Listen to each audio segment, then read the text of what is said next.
Thank you very much, Secretary Ricky Manalo and the members of the Cabinet, Mr. Kevin Rudd, President of the Asia Society, part of our delegation, the House Speaker Martin Romualdez, our ambassador to the United States, Ambassador Babes Romualdez, all the distinguished guests who have come to join us this afternoon.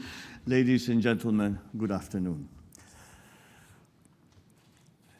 I am honored to speak before this esteemed organization that is the Asia Society.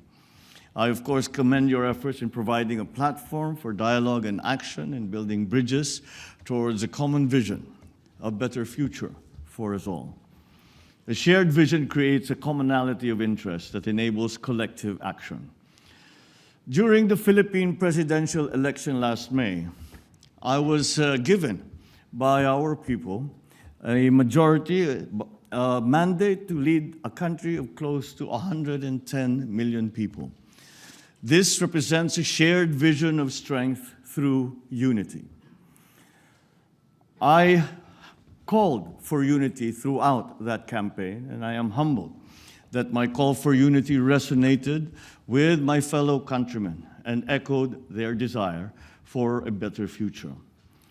They rejected the politics of division, as I, during the campaign and up to now, said nothing to offend any of the other candidates. And I bring that message of unity to you today. In our place in the community of nations, I have always said that the Philippines shall continue to be a friend to all, an enemy to none. I will reiterate what I said during the inauguration. We will continue to be a good neighbor, always finding ways to collaborate with the end goal of mutually beneficial outcomes. If we agree, we will cooperate and we will work together. If we differ, we will negotiate until we reach an agreement. At the United Nations General Assembly, I spoke about the importance of dialogue and solidarity in the face of the many challenges and threats that we now have to deal with. This means exerting every possible effort to transcend our differences and commit to end conflict.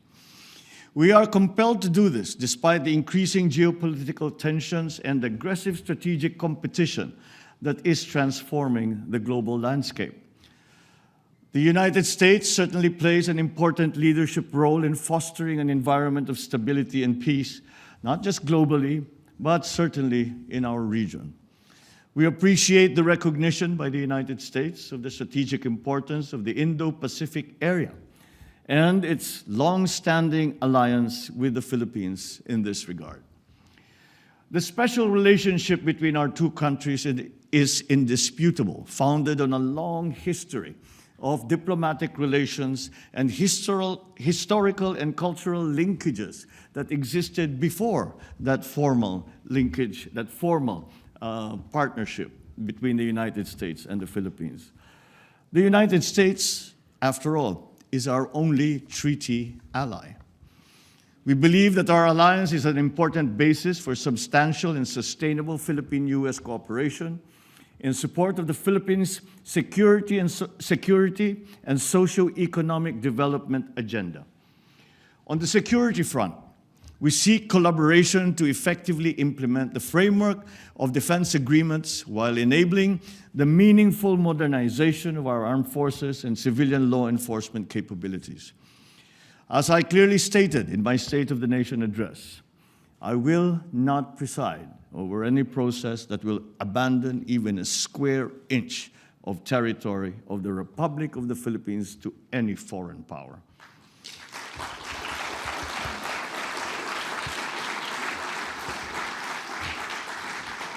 We know that we can count on the United States to uphold the international law-based order, freedom of navigation and overflight, and the sustainable use and development of maritime resources.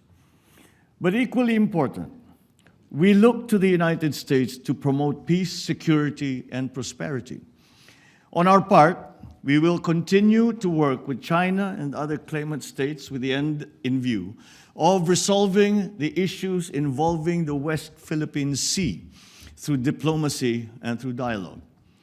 The Philippines' candidature for a non-permanent seat in the UN Security Council for the term of 2027 to 2028 is premised on my country's long years of experience in building peace and forging new paths of cooperation. In this context, we are certainly concerned about rising tensions in the Taiwan Strait, just north of the Philippines. We urge all parties involved to exercise maximum restraint. Dialogue and diplomacy must prevail. We adhere to the One China policy and have consistently called for the peaceful resolution of their issues involving Taiwan. We understand that peace and stability in the Asia-Pacific region are also linked to the situation in the Korean Peninsula. And we are ready to play a constructive role in advancing a peaceful and denuclearized Korean Peninsula through confidence-building measures amongst the various stakeholders. On Russia and Ukraine, the Philippines urges all parties to continue adopting a peaceful means to maintain international peace and security. The Philippines has voted in favor of the 3 UN General Assembly resolutions on Ukraine. And at this point, let me discuss the various dialogue mechanisms in the region. We will continue to work towards strengthening ASEAN, particularly its dialogue partnerships with neighbors that uphold regional peace and security. We welcome the renewed engagement of the Quad, along with the recent establishment of the AUKUS. These mechanisms should help prevent destabilizing actions in the region that go against international law. We think that these dialogue mechanisms and security arrangements should complement, not supplant, the ASEAN-centered regional security architecture that has been built over decades by the ASEAN and its member partners, as well as the existing network of bilateral security partnerships in the region. Now let me touch on the economic front. The U.S. remains a strategic trading and investment partner of the Philippines. American businesses, including Fortune 500 companies, have found a home in the Philippines. They recognize the Philippines as our country for its business-friendly policies, a very competent workforce, and a network of economic zones. Let me point out 3 reasons why the Philippines is a viable and smart investment destination. First, our macroeconomic strength and bright prospects. The Philippine economy expanded by 5.7% last year and by 7.8% in the first half of this year. Growth was broad-based, driven not only by government spending, but also by household consumption and investments, reinforced by consumer and business confidence. Second, we have enabling policies in place. Recently, investor-friendly laws were enacted, and my administration is determined to leverage these changing reforms that will enhance those efforts. Third, and perhaps the most important point, another strong asset that we have is our human capital. We boast of a young, educated, hardworking, English-speaking workforce that is among the best in the world. With a very young median age of 25.7 years old, the Philippines enjoys a demographic advantage from which investors can benefit. We would welcome capital investments from the U.S., and our priority sectors are agriculture, clean energy, particularly nuclear energy, health systems, information technology, and business process management, or IT/BPM, digital connectivity and manufacturing, including the critical sectors of semiconductors, green metals, batteries for electric vehicles, and electric vehicles themselves. The Philippines looks forward to how the Indo-Pacific Economic Framework will support our efforts to promote resilient supply chains, health systems, infrastructure, as well as clean energy and decarbonization. These pillars are consistent with the shared priorities as outlined in a joint vision statement for a 21st century United States-Philippines partnership that was adopted last November. We hope for the reauthorization of the Generalized System of Preferences, or GSP program, which will greatly benefit both our countries. The GSP has long been a win-win program for the United States and its development partners, including, of course, the Philippines. These are interesting times, and there are many things to accomplish. The far-reaching ill effects of the pandemic compel us to reinvigorate our economies in a spirit of sustained cooperation and collaboration. We must use public and private resources effectively to encourage the expansion of trade, investment, technology transfers, all to accelerate our development. Despite the challenges of the pandemic and the global economic crisis, the Philippines remains on track to graduate to upper middle-income country status by next year. With steady investments in infrastructure, agriculture, food security, public health, education, and other social services, we seek to become a high-income country with zero extreme poverty by the year 2040.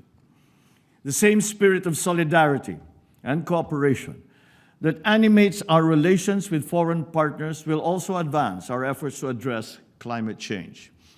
We must enhance our collective capacity to urgently and decisively respond to this existential threat that not only the Philippines, but the entire world is facing.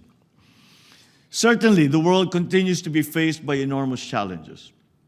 But I am confident in the future because I have 110 million reasons for being so. Such is my faith in the Filipino people and the relationship we hold with the United States and our other allies and partners and friends. With the continuing support of our only treaty ally, we know we can make a better future happen. Thank you and good afternoon.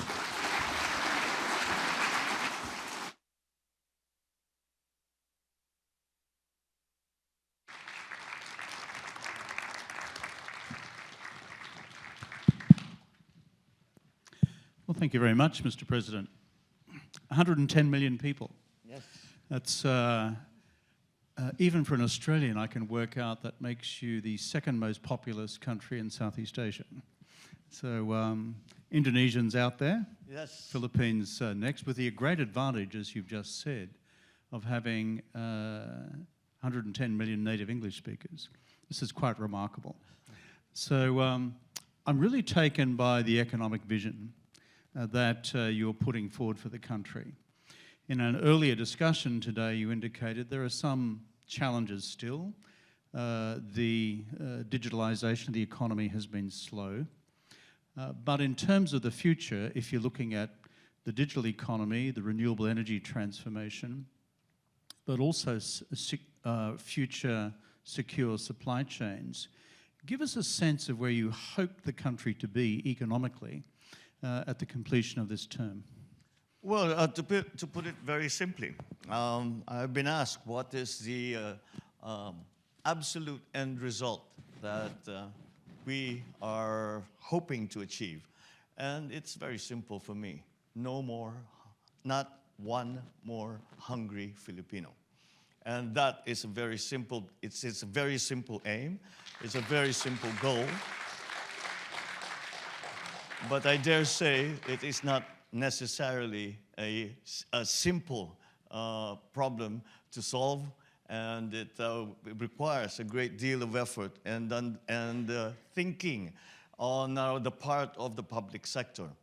But if it is the public sector's responsibility to attend to that social problem that we are facing, we are engaging, this is the new policy of this administration, we are engaging the public sectors, the private sector rather, as partners in that effort.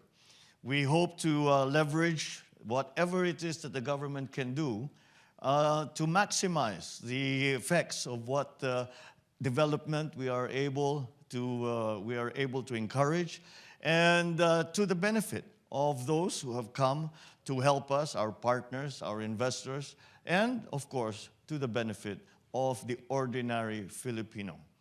And so as I came into office, of course, the primary concern was the economy. The primary concern was the livelihood of Filipinos. And this is why we have come to the conclusion with economic managers who we have engaged and have asked to join government. I believe that we have the best and the brightest of our economic managers, with all of whom have a long history of success and a true understanding of the problems that Filipinos face, and furthermore, a true understanding of what we need to do to solve those problems. And again, we have managed to engage our private sector partners and to be part of this effort. And I do not think that we could manage to do this by ourselves in the public sector. To take that point a little further, I would say that not only private sector partners in the Philippines, but also partnerships between governments and the Philippines, as partners, as allies, as friends. As we all emerge from the pandemic and try to reinvigorate and transform our economy, I believe that the partnerships that we make between our friends and allies around the world are going to provide the stability that we are going to need as we face a new world and face the problems really that we have not faced before the pandemic, and we have not faced before, and we now have to find new solutions. Business as usual, in our view, simply has no place in that, because it is not business as usual. The pandemic basically has changed everything. We live differently, we work differently, we study differently, our social contacts are done differently. And as you can imagine, this leads now to that process of digitalization that we all need to undertake if we are going to be part of the new global economy. And so many of these aspects of the economy we have tried to analyze it, and it is surprising, for me anyway, that when we sat down with the economic managers and we talked about industrialization, we talked about energy supply, we talked about digitalization, and at the root of it, at the heart of the problem, was our agricultural sector. You would think that the high-tech industries would be the ones that would hold the key, and they do in many ways. But all that we can do with the new industries still have to be founded on a very strong and reliable agricultural sector. The pandemic showed very clearly the weaknesses that Philippines has in terms of being able to provide a strategic food supply to our countrymen at a price that they can afford. And so that, for us, has been really the first step, is trying to improve the production of agricultural products. And of course, this has been made terribly difficult with the shocks that the agricultural sector, perhaps not just in the Philippines, but around the world, the shocks that have been dealt us by the conflict in Ukraine. It is a constant surprise to all of us, but that we are having to learn to live with, that a conflict in Eastern Europe should affect the Philippines at such a profound and basic level as agriculture, with the prices of fertilizer going up, with the prices of agricultural commodities going up, with the uncertainties of supply.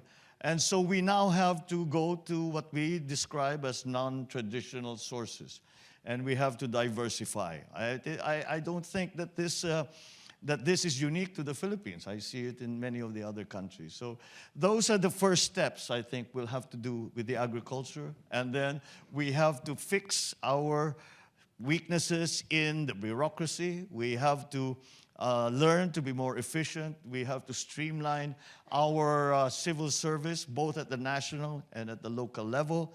And unfortunately, the Philippines in these areas we are still playing catch up. But that's not where we want to go. That's not just where we want to go. We don't want to just catch up. We want to go beyond that. We have no interest in going back to pre-pandemic levels.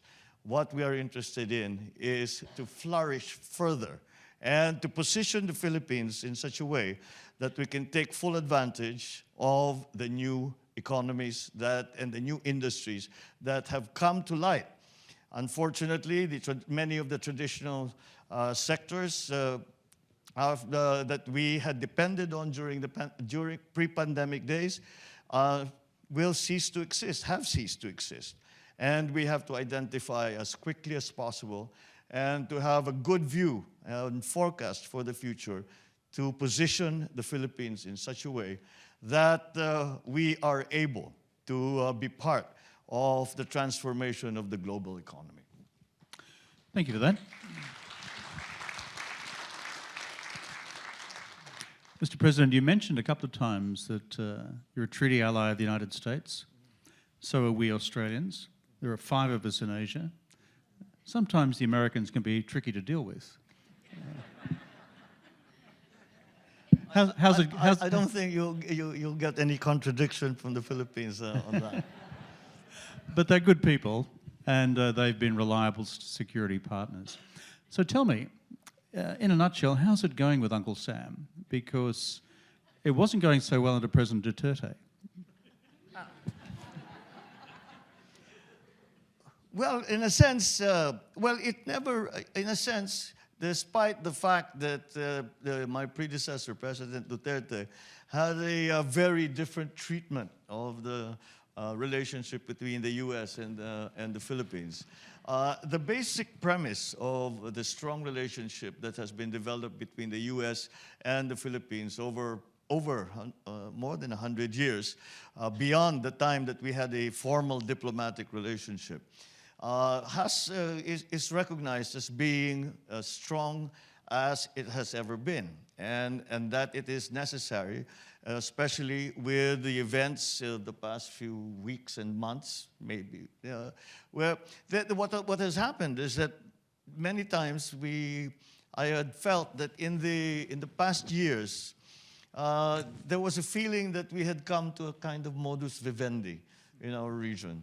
And that we have found a way to live with each other in peace and found a way to calm the waters whenever things go awry a little bit.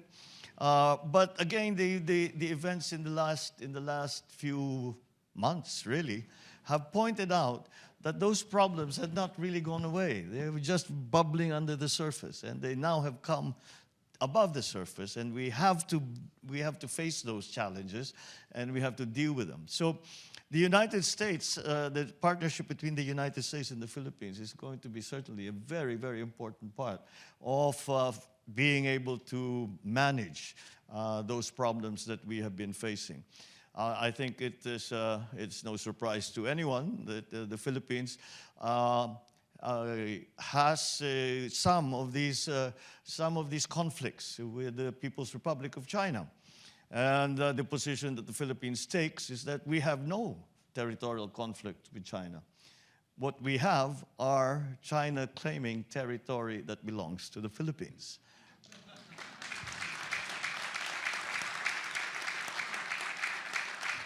So this is the position we take, and with our American partners, we have promoted that position. We have also made it very clear to our friends in Beijing that this is the way we feel about it. And as a consequence of this challenge that we have, this territorial challenge that we have, I'd like to point out that this is the first national election in the Philippines where foreign policy was an issue with the people. Generally speaking, in our experience, the foreign policy, the ordinary citizen, the ordinary voter, would say, well, foreign policy is not really our concern. Let the experts in government decide that. But when it happens that our fishermen are not allowed to continue with their livelihood, to fish in areas where they have fished for the last 30, 40 generations, then it becomes an issue right at the gut of our people. And that is where we find ourselves now.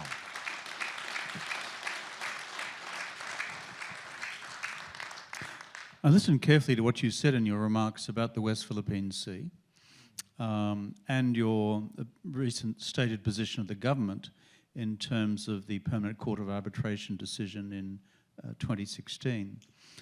So, given China's posture, which is in recent times usually not through grey-coloured vessels, that's warships, but through ships of other colours, sometimes Coast Guard vessels, and sometimes fishing fleets, and sometimes fishing fleets comprised of hundreds of vessels very close together. Looking ahead for the next couple of years, what would you ask our Chinese friends to do differently? Well, what we have tried, I mean, in my view, it is nobody wants to go to war. The one thing we need to avoid is a shooting war. And I have always said that the fundamental principle that guides our foreign policy is peace. We talk about the economy. We say that we are in crisis. There are many things that we need to do. We have good plans for it. We are very optimistic about the future. But all of these things will be for naught if there is conflict in the region. Australia is certainly a strong partner in all of these actuations that we have been trying to endorse. In the case of the Philippines, it's clear that militarily there is no comparison between the Philippines and China in terms of capability, in terms of strength, military strength, should it come to that. However, we believe that the strength that we can apply will be from the partnerships, once again, that we have with countries like Australia, with our ASEAN members, with the rest of our friends and allies in the region. And that's why I think that ASEAN is going to have to play a stronger role in all of these discussions, and in trying to, again, keep the peace and slowly, but continue to engage China. Because once that engagement stops, then there is no progress. And then things could very easily deteriorate, and that is not what we want to happen. So we have tried, on a bilateral basis with China, although we maintain our position in terms of our maritime territories and their fishing rights, our economic zones, we have nonetheless tried to continue to engage China on that basis, on those subjects, but also engage China on other aspects, the people-to-people relationships, even the economic relationships that we have fostered with China, even some of the other exchanges that we have had in terms of education, in terms of cultural exchanges, in terms of all of the other things. I have always told my Chinese friends, and I said, let us not make our differences concerning maritime, like the baselines, the economic zones, etc. Let us not make that the defining element of our relationship. Because if that is the only if that will be the defining relationship of the defining part of our relationship, then we are really at a standstill. And hopefully, if we make progress in other areas, this will help. I always quote that the way that the United States, for example, and China came together was through ping pong.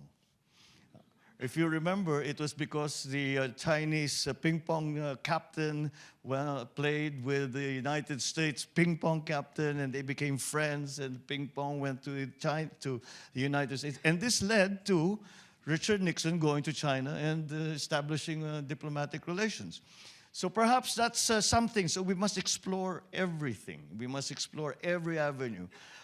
We do it G to G, government to government. Basketball? Could we do basketball? Basketball could be could be another. But in any single way, we never know.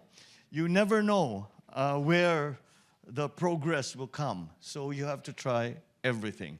You cannot discount anything and limit yourself to just the traditional ways of negotiating, the traditional ways of dealing with this kind of problem.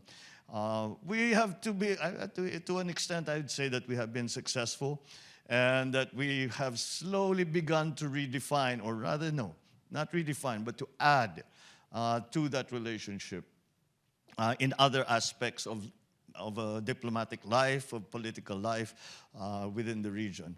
And I think that has happened because of, again, the strong partnerships that we have with the other countries, our allies around the region.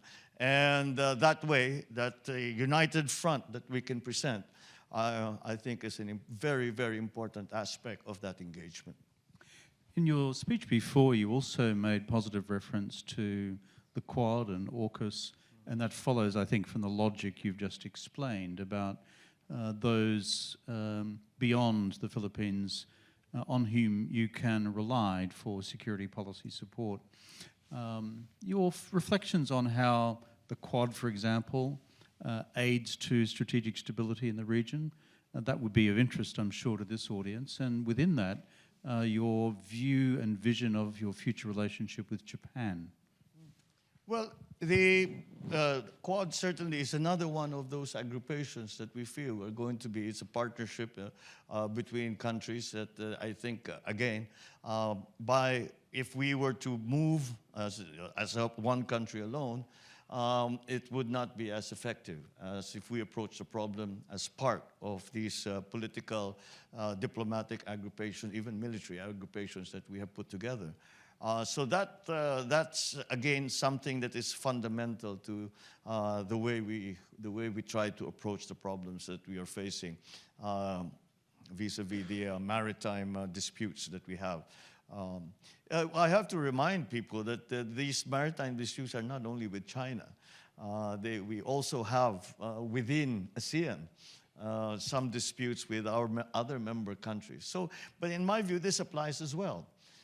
So these kinds of partnerships, I think, are very, very important. Now, Japan, certainly, I had a meeting with the Prime Minister Kishida, just the other day, and naturally, I think it's no surprise to anyone that they are terribly, terribly concerned, not only of China. But because of the recent events, we have focused on the Taiwan situation, the visit of the United States House Speaker Nancy Pelosi to Taiwan, sort of highlighted once again the simmering tensions that, as I said, were beneath the surface, but now have surfaced out into the open. But if you remember, if we go back maybe 6 months, it was North Korea that we were all very worried about. And it is exactly that I think that aspect of it that Japan is also worried about, because when you have missiles flying over in your skies and into the sea, it's not very surprising that Japan will be alarmed. And again, that is part of the relationship that we have between ally countries. Japan is an ally. Japan is a friend and a partner in many, many ways, again. And that again, we feel that we should strengthen that and continue to promote that partnership.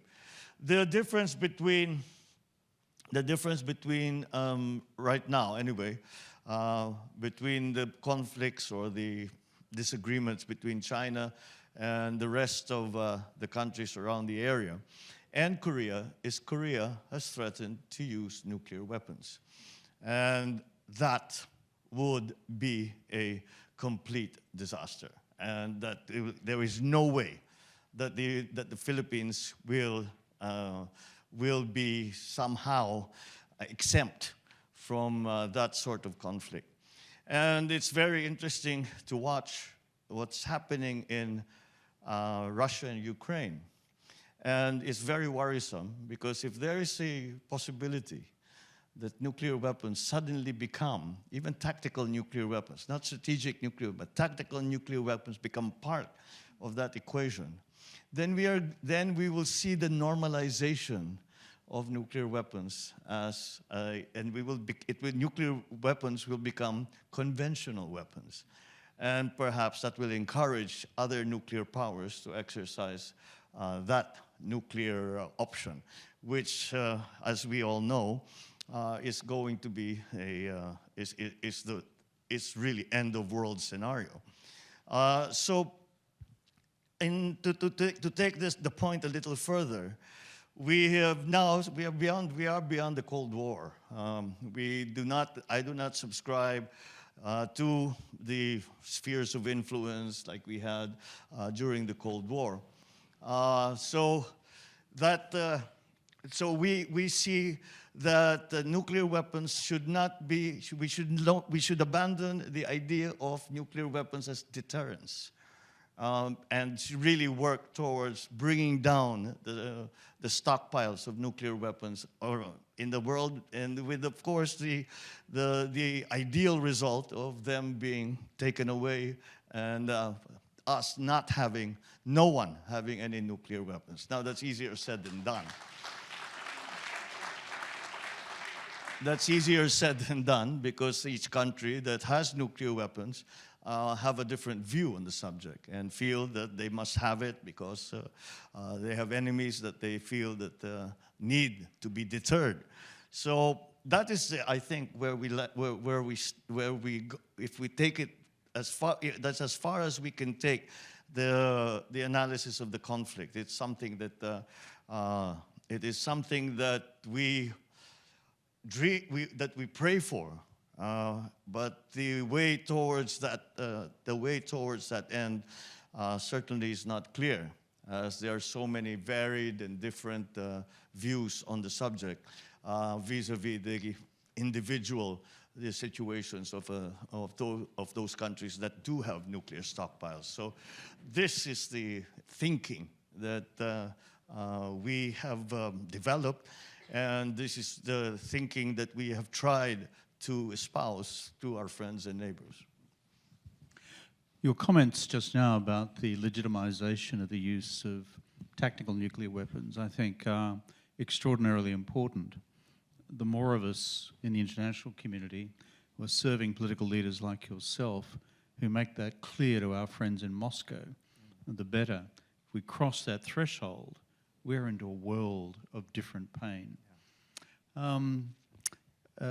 Domestic politics, 60% of the vote in your election. Pretty impressive. The best I ever did was 53. So you're obviously a better campaigner than me, my friend. So, but on domestic politics, and I always head in this direction with all of our guests. Had the Chinese foreign minister here yesterday. Under President Duterte, there were concerns raised about human rights in the Philippines, and particularly in his drugs campaign. Some questions today about legal actions against your Nobel laureate, Maria Ressa. And then even the State Department report, annual report, refers to several hundred continued political prisoners. So your reflections, I noticed what you said before about unifying all Filipinos. Could you give us your reflections on on the future of human rights in the Philippines? Well, the argument, or rather the discussion about human rights in the Philippines in the past few years has really derived from the anti-drug war that President Duterte undertook. And as I come into office, you look and you see we cannot stop the drug war. The problem continues to exist. What we can do is to examine and learn lessons from the experience from the past administration. And to go into a little more detail, I think we have found, it is certainly my view, that enforcement, which has been the part of the drug war that has been most vigorously pursued by President Duterte, only gets you so far. And my approach is slightly different. And we look at the drug problem in the Philippines, and it is a significant one. There are approximately, I suppose, according to official statistics, close to 4.5 million actual addicts in the Philippines, and that the corrosive effect of on society, on criminality, on the drug syndicates, etc. Even the politicization of the whole drug syndicates and their networks is something that we still have to deal with. And so perhaps we should look at it, instead of just enforcement, which will continue, but in a more focused way. I tell when I first came to my first command conference with our policemen, and I said, we will adjust. Let us adjust our focus, and let us also look at prevention. Let us education to our young people, to say that this is a dead end. This will get you absolutely nowhere. It will get you put in jail. It will get you killed. And even if it does not do that, this will take away your future. And second part of that is cure. To be more sensitive and more sympathetic to those who actually have gotten caught up in this lifestyle. And so that is something that we are now promoting. We are trying to learn which are the best methods now to pull our victims, really is what they are, pull them out of that culture and to help them start again and live a good life as good and constructive members and contributing members of society. Now, as to the enforcement, to put it very bluntly, I simply told them, look, I'm not interested in the kid who makes 100 pesos a week selling weed. That's not the person that I want you to go after. I want you to go after people who, if we get them, if we neutralize them, we put them in jail, we put them away, whatever it is, will make an actual difference, so that the supply of drugs, the system of distribution, the system of importation of drugs, because much of it really does come from abroad, that will actually make a difference. It will put a stop to it. And that's what we are working on right now. So those are the different elements of those three elements of the anti-drug effort of this government. Those are, the focus has certainly changed, and even the methodology has changed. Well, thank you for that. There was the Nobel laureate Maria Ressa. I know there's some sort of legal case involving her at the moment. What are the prospects there? Is it caught up in your courts, or is it because she's a Nobel Prize winner, there is international preoccupation with her case as well? Well, really what happened with Maria Ressa and Rappler is that it was determined that it is a foreign enterprise, and that's not allowed in our rules, in our law. And her situation right now is that it has nothing to do with her political leanings what has happened is that an individual has filed cyber libel cases against her, and that's what she's facing now. So that is the situation with Maria Ressa. Rappler actually continues to operate. You can look them up on the internet. They make their comments and make their posts, and they continue to operate in that way. However, she herself personally is facing, I believe it's 2 cyber libel cases, and we just, we have a very clear delineation of powers in our political system, very much styled after the American system, where we have the executive, the judiciary, and the legislature, and they're co-equal. And so it is highly improper for the executive to interfere in either the legislature or the judiciary. So the end of UN week here in New York, you've had a bucket load of meetings. Have you had some fun? Well, being in New York is always fun. I haven't been. I haven't been in New York for a good long time, actually. For whatever reason, it's been. I think we were calculating it with my wife Lisa, who is here. We were calculating, what, 22 years since we came back to New York? Put your hands together for the First Lady of the Philippines.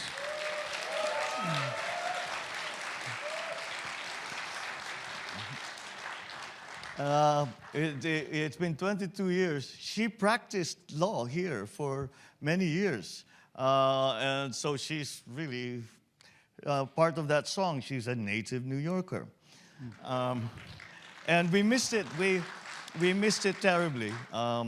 I spent a good deal of time as well in New York, perhaps not as a permanent resident or working here, but simply because I learned to enjoy and really have great affection for the city and its people. And we missed it terribly, and we were very happy to be given the chance to come back. But I would say that she has had a better opportunity to have some fun in New York. I have tried very hard to maximize every single hour that I've been here to make these contacts, and as you described them, I have a bucket load of meetings, which I think have gone rather well. But as I said, it doesn't take much just to be able to look out my window and to see New York, the Central Park, to see New York at night, to walk along the street, to get my sabrette and my souvlaki sandwich.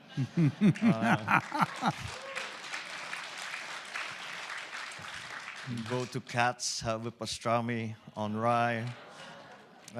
Did you go to Essa Bagels to get your bagels? And I'm a happy camper. Doesn't take much. Yeah. Well, I have much the same sentiment about this town. For a small town, it's not bad. Mr. President, as you said, UN General Assembly Week, I always found to be a bit like speed dating for heads of government. In the door, out the door, in the door, out the door. You are such a welcome guest here at the Asia Society. Our centre in Manila, headed by Doris Ho. Put your hands together for Doris.